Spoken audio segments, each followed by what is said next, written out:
며칠 전 유튜브를 보다가 정말 눈을 의심할 만한 영상을 발견했습니다. Meet Korea's Elvis Presley, Cho Young-pil, The True Pioneer of K-pop. 이게 뭔가 싶어서 재생 버튼을 눌렀더니 그 안에는 다름 아닌 세계적인 음악 프로듀서 마이클 스털링이 등장했어요. 마이클 스털링은 누구냐고요?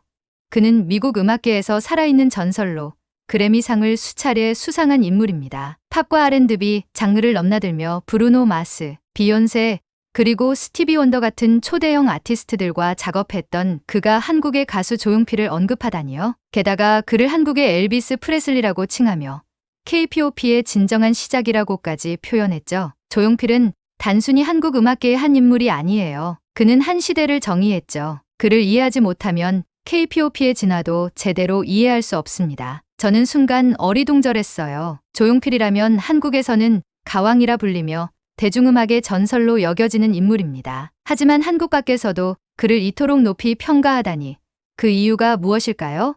더 깊이 알아보기로 했습니다.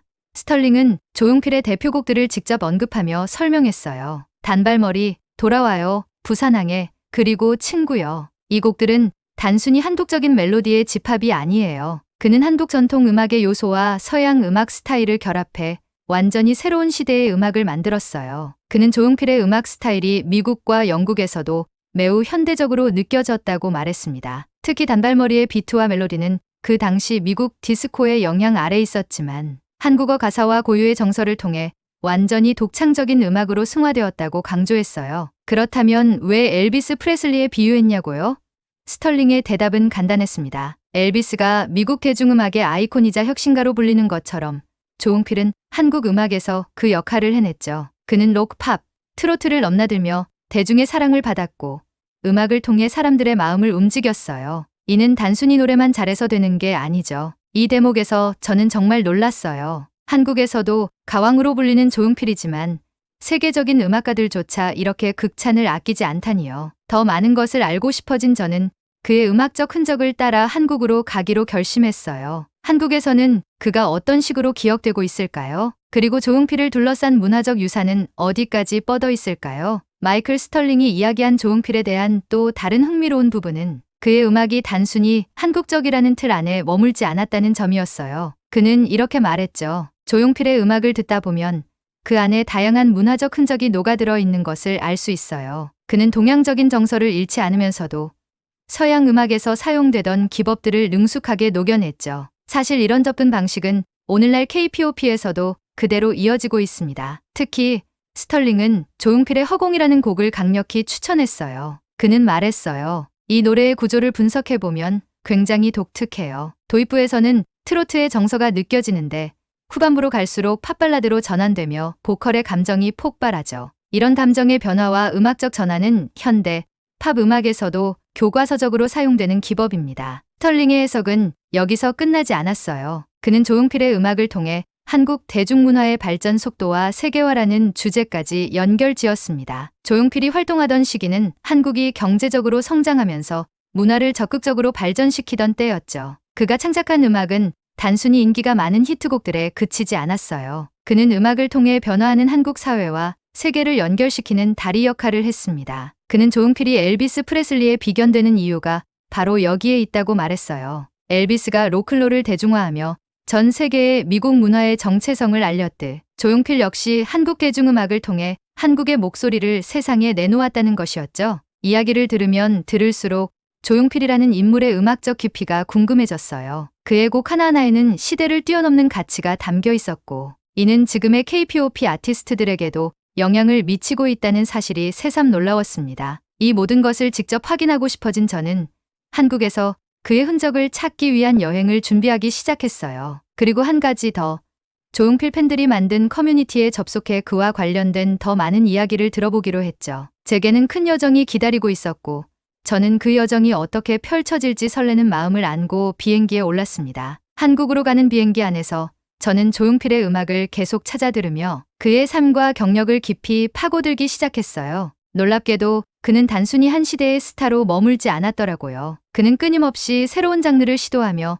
시대를 초월하는 음악성을 보여준 뮤지션이었어요. 예를 들면 조용필이 2013년에 발표한 바운스와 같은 곡은 당시 기준으로도 파격적이었고 2010년대 K-pop 세대에게도 충격을 줄 만큼 현대적이라는 평가를 받았죠. 마이클 스털링이 말했던 조용필의 음악적 혁신성이 과장이 아니라는 것을 몸소 느낄 수 있었습니다. 그가 음악적으로 경계를 허물며 창조한 또 하나의 혁명은 바로 해외 공연이었어요. 조용필은 한국 아티스트로는 드물게 해외 공연을 활발히 펼쳤고 일본, 홍콩, 미국 등지에서 큰 호응을 얻었죠. 한 인터뷰에서는 그가 이렇게 말한 적이 있답니다. 음악은 언어의 장벽을 넘습니다. 노래 속에 담긴 감정과 멜로디는 세계 어디에서나 통할 수 있죠. 이런 마음가짐 덕분인지 그의 공연 영상들은 외국 팬들 사이에서도 꾸준히 회자되고 있었어요. 유튜브에서는 조용필은 어떻게 이렇게 많은 스타일을 소화했을까라는 제목의 해외 반응 영상들이 꽤 많이 올라와 있었고 그를 분석하는 외국인 음악 리뷰어들도 많았습니다. 특히 감동적이었던 점은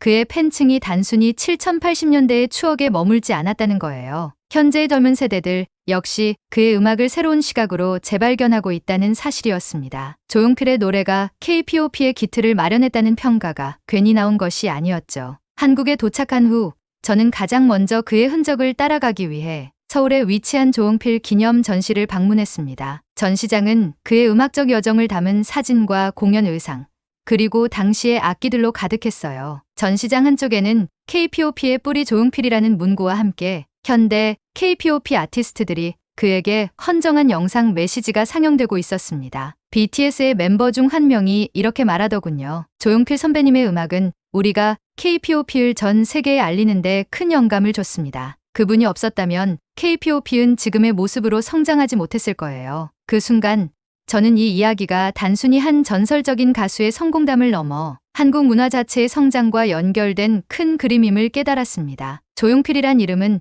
음악 그 자체일 뿐 아니라 한국이 세계와 소통하는 다리였던 셈이었죠. 한국에 도착한 저는 조용필의 음악과 역사를 더 깊이 이해하기 위해 몇 가지 중요한 장소들을 찾아가기로 했습니다. 저는 조용필의 흔적을 좀 더 생생히 느껴보기 위해 부산의 영도다리를 방문하기로 했습니다. 그의 대표곡 돌아와요, 부산항해의 배경으로 알려진 이곳은 당시 한국의 이산가족 문제와 지역적 정서를 담아낸 상징적인 장소이기도 했습니다. 부산항에서 불어오는 시원한 바닷바람을 느끼며 저는 그의 음악이 단순히 멜로디를 넘어 사람들의 삶을 담고 있다는 것을 깨달았습니다. 미국의 마이클 스털링이 말한 대로 조용필의 음악은 한국의 이야기를 전 세계에 전달하는 역할을 했던 것이었죠. 그날 밤 저는 조용필 팬들 사이에서 전설로 불리는 1980년대 콘서트 실황을 찾아보기 시작했어요. 그가 서울 잠실 주경기장에서 열었던 대규모 콘서트는 당시로서는 상상도 할 수 없을 만큼 혁신적인 무대였다고 하더군요. 화면 속 조용필은 수만 명의 관중 앞에서 열정적으로 노래하며 한국 가요사의 한 페이지를 써 내려가고 있었습니다. 이렇게 직접 그의 발자취를 따라가다 보니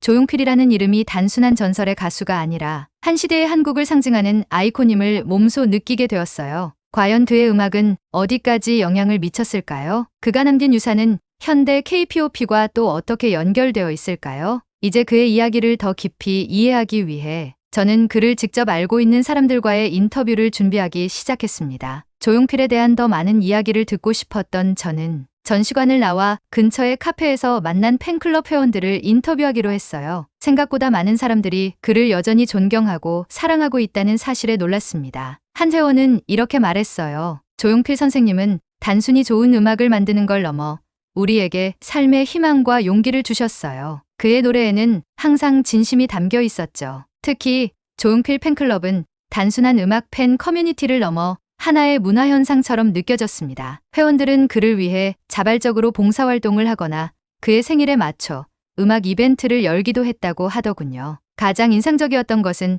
조용필의 해외 팬들 이야기를 들었을 때였습니다. 한 회원은 웃으며 이런 얘기를 했습니다. 일본 팬들 중에는 조용필 선생님을 보러 한국까지 오는 분들도 계세요. 조용필 투어라고 해서 그의 음악과 관련된 장소를 방문하는 여행 프로그램이 따로 있을 정도예요. 특히 부산이나 인천 같은 도시들은 선생님의 음악적 배경이 깃든 곳으로 유명하죠. 그들의 이야기를 들으며 조용필이 한류의 초석을 다진 음악가라는 점을 실감할 수 있었습니다. 그는 단순히 노래를 부른 가수가 아니라 한국의 문화와 감정을 해외에 알리는데 기여한 문화대사였던 셈이죠. 그리고 팬들의 도움으로 특별한 자료를 구할 수 있었습니다. 바로 1980년대 당시 조용필의 해외 공연 자료와 비하인드 스토리들이 담긴 팬메이드 다큐멘터리였어요. 이 다큐멘터리에서는 조용필이 일본의 유명한 아사히 신문에 소개된 기사부터 당시 외국 언론이 그를 아시아의 새로운 음악 아이콘으로 평가했던 내용이 상세히 다뤄지고 있었습니다. 더 놀라운 것은 그가 미국에서도 주목받은 적이 있었다는 사실이었습니다. 1980년대 말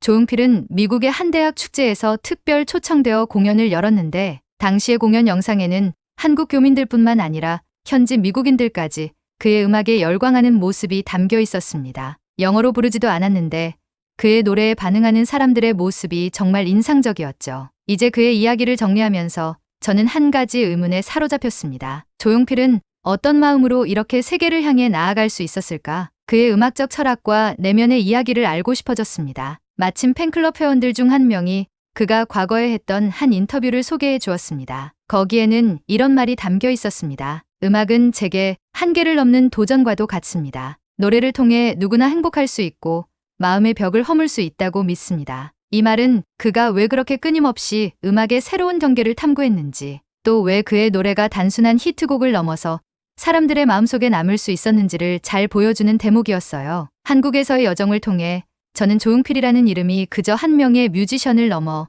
한국의 자부심이며 한류의 초석임을 다시금 느낄 수 있었습니다. 그의 음악이 없었다면 오늘날의 K-POP도 지금처럼 전 세계를 사로잡을 수 있었을까요? 여행의 마지막 일정으로 저는 조용필이 자주 공연했던 장소 중 하나인 서울의 세종문화회관을 방문했습니다. 그곳은 단순한 공연장이 아니었어요. 한 시대의 이야기가 담겨있는 문화적 상징이자 조용필의 음악적 열정이 녹아있던 무대였죠. 그날 저녁 저는 우연히 근처에서 열린 작은 음악 모임에 참여하게 되었습니다. 마침 그곳에서는 조용필의 노래를 주제로 이야기를 나누는 한국 음악 팬들과 외국인들의 만남이 열리고 있었어요. 다양한 국적의 사람들이 모여 그의 음악을 이야기하고 있었는데 한 미국인 참가자가 이런 말을 했습니다. 조용필의 음악을 처음 들었을 때 솔직히 너무 감정적이고 과하다고 느꼈어요. 미국의 팝송과는 다르게 뭔가 극적인 요소가 많아서 낯설었거든요. 그런데 시간이 지나면서 그게 단순히 드라마틱한 게 아니라 그의 진심이 담긴 메시지라는 걸 깨달았어요. 그 감정들이 결국은 저를 울렸죠. 그의 이야기를 들으면서 조용필의 음악이 국경을 넘어 사람들을 사로잡을 수 있었던 이유를 알 것 같았습니다. 그것은 단순히 화려한 멜로디나 퍼포먼스 때문이 아니었어요. 그의 음악에는 누구나 공감할 수 있는 인간의 보편적인 감정이 담겨 있었던 겁니다. 그런데 한 가지 작은 사건이 제게 의문을 안겨주었습니다. 음악 모임이 끝난 후 한 한국인 참가자와 이야기를 나누던 중 그가 조용필의 노래 가사를 두고 이런 말을 했어요. 외국 팬들이 그의 음악을 정말로 이해할 수 있을까요? 한국어를 모르면 그 가사의 깊은 의미를 놓칠 수밖에 없잖아요. 이 말을 듣는 순간 제 마음속에 약간의 의구심이 들었습니다. 조용필의 노래가 해외에서도 많은 사랑을 받고 있다는 사실을 알게 된 후 저는 그의 음악이 단순히 멜로디나 가사만으로도 통할 수 있는 힘이 있다고 생각했거든요. 그런데 정말로 언어의 장벽을 넘어 그의 노래가 제대로 이해되고 있을까요? 이 질문에 대한 답을 찾기 위해 저는 조용필의 곡들을 다시 들어보기로 했습니다. 특히 그 중에서도 가장 감성적인 곡인 그 겨울의 찻집과 같은 노래는 한국적인 정서를 강하게 담고 있는 곡으로 유명합니다. 하지만 이 노래를 영어로 번역한 가사를 읽으면서 깨달은 점이 있었습니다. 조용필의 노래는 언어가 아닌 음악적 감정으로 소통하고 있었던 겁니다. 그의 목소리에는 단어로 표현할 수 없는 감정의 울림이 있었고 이는 언어를 모르는 사람에게도 충분히 전달될 수 있었습니다. 그날 밤 저는 한 외국인 친구와 그의 곡을 함께 들으며 이런 대화를 나눴습니다. 조용필의 가사를 모르더라도 이 곡을 들으면 어떤 기분이 들어? 그는 이렇게 답했습니다. 슬프지만 희망적이고 무언가 위로를 주는 느낌이야. 이건 언어를 떠나 그냥 음악 자체가 나에게 말을 걸어오는 것 같아. 그 순간 저는 조용필의 진정성이 무엇인지 완전히 이해하게 되었습니다. 그의 음악은 단순히 한국의 노래가 아니었어요. 그것은 감정의 언어로 모든 이들에게 전해지는 위로와 희망의 메시지였던 겁니다. 조용필의 음악이 언어를 넘어 감정으로 전달된다는 깨달음은 그의 음악을 다시 듣게 만드는 계기가 되었습니다. 특히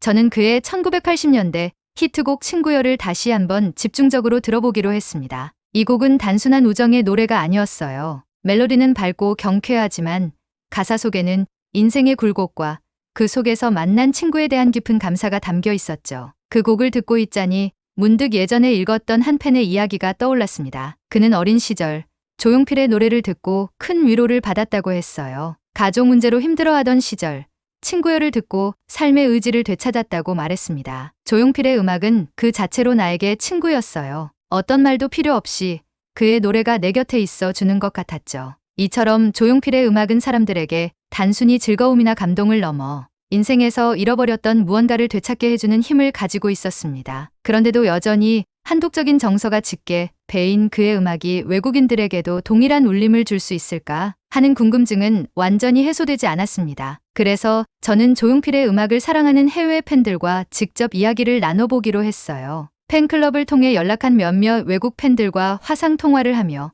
그들의 생각을 들을 기회가 생겼습니다. 그중 한 일본 팬은 조용필의 음악에 대해 이렇게 말했어요. 제가 처음 그의 노래를 들었을 때는 가사를 전혀 이해하지 못했어요. 하지만 그의 목소리와 음악이 저를 끌어당겼죠. 마치 내 마음을 읽는 것 같았어요. 그래서 나중에는 한국어를 배우기 시작했어요. 가사를 이해하고 나니 그 감동이 2배가 되더군요. 그리고 또 다른 독일 팬은 이런 말을 남겼습니다. 조용필의 음악은 단순히 한국만의 것이 아니에요. 그 안에는 인간이라면 누구나 공감할 수 있는 감정이 담겨 있어요. 그것이 한국어든 독일어든 상관없어요. 그의 음악은 그냥 마음에 와 닿아요. 그들의 이야기를 들으며 저는 깨달았습니다. 조용필의 음악은 한국의 정서를 바탕으로 하고 있지만 그것이 전 세계적으로 사랑받을 수 있는 이유는 인간적인 진심과 보편성에 있었습니다. 언어의 장벽은 그의 목소리와 멜로디 앞에서 더 이상 문제가 되지 않았던 거죠. 결국 조용필의 진정성은 그의 음악 자체에서 비롯된 것이었어요.